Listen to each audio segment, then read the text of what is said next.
The always candid, often controversial Dan Savage, the best-selling author, sex advice columnist, and activist, takes on some of today's hottest political topics. Why does he think public opinion has shifted so fast, so far, on marriage equality? And later we'll be joined by Gregory Angelo. He is executive director of the Log Cabin Republicans, and he's pushing for gay acceptance among conservatives and the religious right. It's all next on PoliticKIng.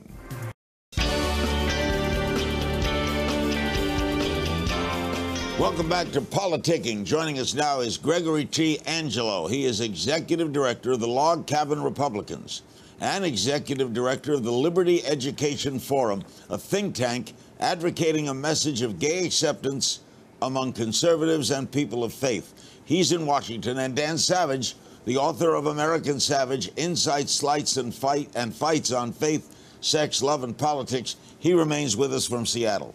Gregory, the Log Cabin Republicans have been fighting this fight for a long time to liberalize, if you will, the Republican Party. But I told a joke the other day that I was invited to speak to the moderate Republicans we meet in a phone booth. Are you fighting a losing fight?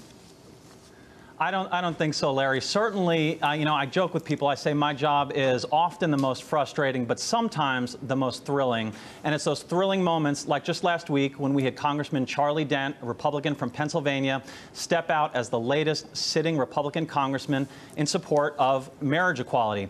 Those victories are becoming far more frequent these days. Those thrilling moments are becoming far more frequent. Log Cabin Republicans has been laying the groundwork for the momentum that we've been seeing in the Republican Party that's really just started picking up over the last several years. And I think that, I see millennial Republicans around the country. Certainly the meeting spaces that young Republicans are meeting in, that college Republicans are meeting in, are far larger than a phone booth. I think there's really a liberty movement that's happening among young Republicans and among gay Republicans that's having a positive impact on the Republican Party and bringing the Republican Party to a point of greater gay acceptance today. Is it also probably true that there are many Republicans in the closet? We have long had a position that someone's sexual orientation has no bearing on what their policy positions are. I'm sure there are a lot of Republicans who are in the closet, just as there are Democrats in the closet, just as there are people in Hollywood who are in the closet. It's not our position to out anyone. There are gay individuals I know, God bless them. They're not supporters of marriage equality. They're not supporters of employment protections. I think they're nuts. But they're gay, just as there are closeted people who might feel the same way, just as there are Democrats who don't feel the same way about those issues. All right, Dan, you've seen all these changes. Do you buy that Gregory's going to succeed eventually? What we're seeing on the part of a lot of Republicans in the marriage equality issue are deathbed conversions. The issue is just about wrapped up. We've gotten Supreme Court decisions in Windsor and the Prop 8 decision that have really accelerated this. Huge numbers of young people, minorities, single women take marriage equality as this kind of canary in a coal mine issue. They assess a politician based on their position on marriage equality, which is a sea change. So Republicans are slowly, very slowly coming around on this issue because they realize, some of them, that they must. But then you see the Republican Leadership Council, which met last week in New Orleans, which will soon be underwater, bringing Phil Robertson from the Duck Dynasty crew in to speak, to headline. Phil Robertson, who has said despicable anti-gay things and also racist things, flat-out racist things, endorsing Jim Crow, arguing that African Americans were happier under Jim Crow than they are now. And they bring him in to speak. Yeah. And you're constantly seeing the Republican Party rally around the anti-gay base. Tony Perkins wrote the family platform, the head of the Family Research Council, SPLC certified anti-gay hate group, wrote the family platform in the GOP party platform, the family plank in the GOP platform in 2008. 2012, Mitt Romney was against marriage equality, and Log Cabin Republicans endorsed him. So this, seeing Republicans now because their own kid came out or because they've seen the writing on the wall and they're looking at the poll numbers suddenly come out for marriage equality isn't to be part of the movement. It is to be following the parade. It is to be playing catch up. The obvious question, Gregory, is why are you a Republican?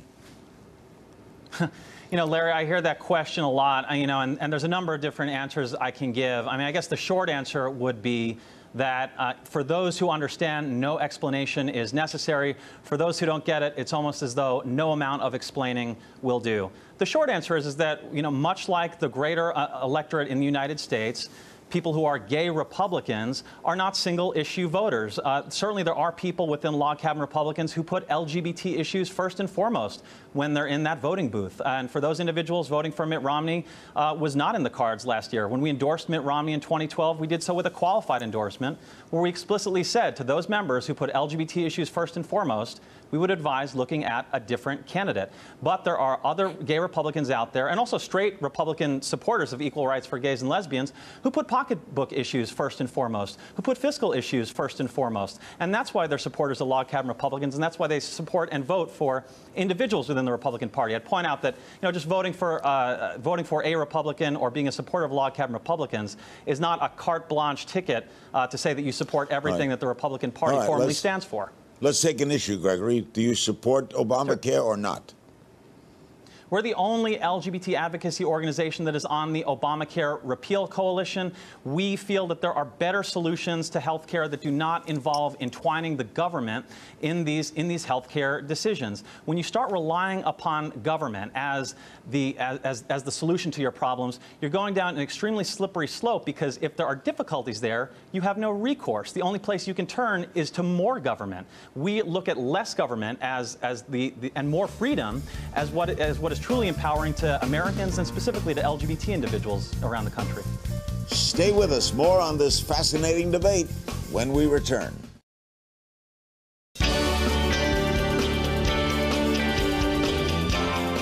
Dan, what do you think of Obamacare? Did you call it evil? I said it's evil, but less evil than what we had before, but still evil. There will still be people who do not have health insurance and access to health care once Obamacare is fully implemented. But it's less evil than what we had before, which Mitt Romney recognized when he enacted Romney Care, which is just Obamacare at the statewide level, in Massachusetts. 47,000 Americans had the freedom to die every year, according to a Harvard University study, for lack of access to health insurance and health care in this country. That's not freedom, being left to die in the street. I write about this in my book, in my chapter on Obamacare, which I do not fully endorse. I am for single payer. Obamacare, Romney Care, was a Heritage Foundation conservative plan to enact health insurance reform, to get freeloaders to stop clogging emergency rooms. This was a conservative plan. This is the conservative alternative to single payer. This is the conservative alternative to Medicare for all. So as a liberal, I sometimes resent having to defend Obamacare from conservative attacks, when the truth is that if a Republican president had enacted Obamacare, you would be, your other guest would be celebrating Gregory, Obamacare is that true? As this conservative triumph, this Heritage Foundation plan to bring health insurance to more Gregory, Americans. how do you respond to that?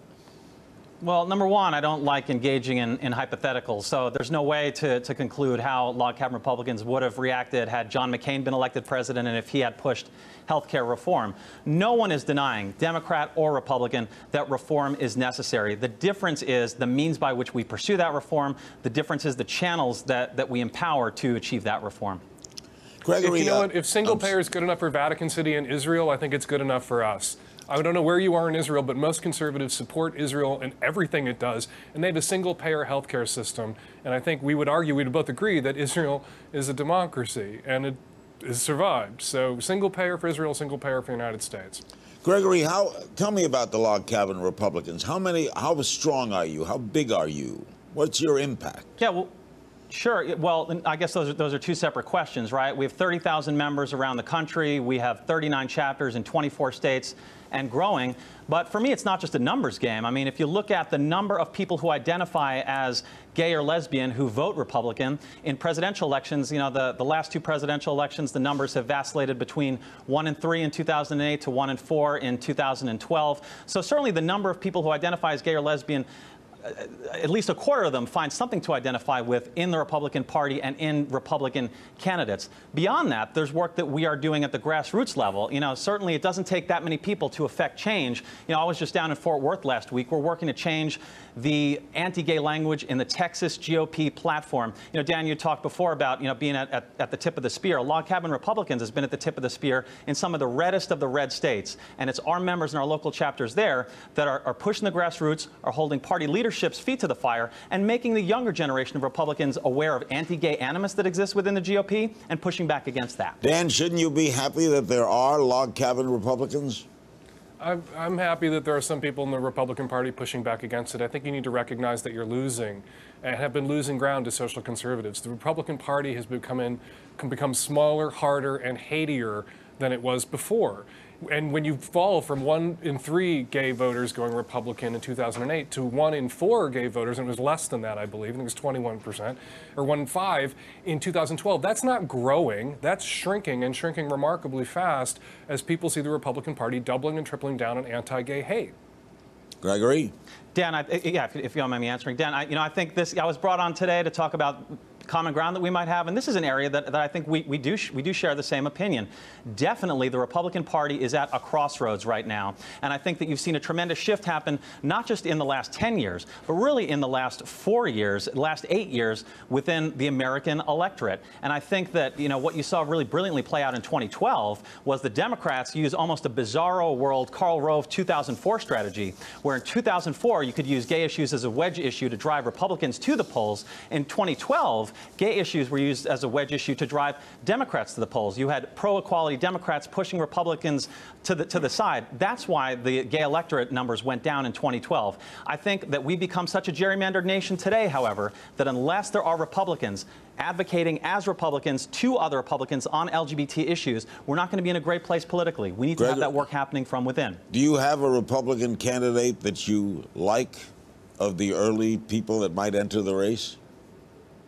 Talking about 2016, yeah. You know what, Larry? I'm notoriously terrible at predicting 2016 and any presidential anyone contenders. that you like, not predicting. Who do you like? You know what I predict? I predict that whoever the Republican nominee is, Log Cabin will endorse them regardless of how anti-gay they are. If it's Rick Perry, you will endorse them.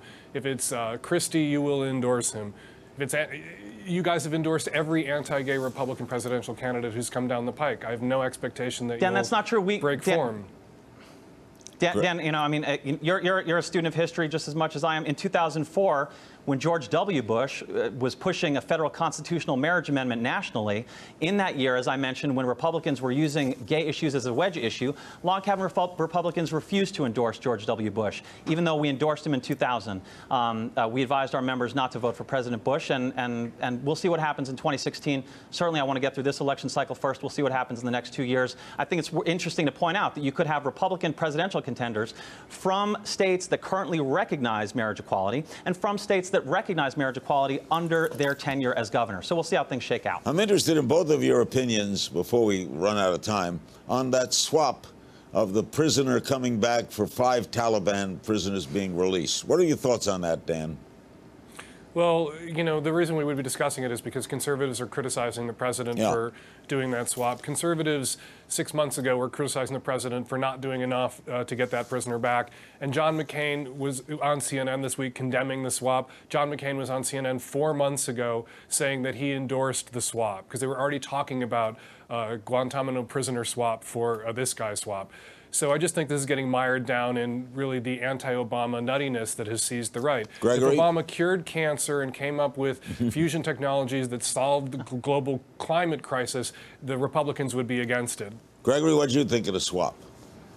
Number one, I think that bringing our American soldiers home should be a priority. And on that point, I certainly commend the president. This is a developing story. I don't know the credentials of the individuals who were released from Guantanamo. Certainly releasing 5 people who have been known to collaborate and work as terrorists in exchange for 1 American soldier. These are people who have committed alleged war crimes in the past, as I understand it. I think we need to take a look at that. But I think Dan and I, we would both agree that having an American soldier home is a good thing.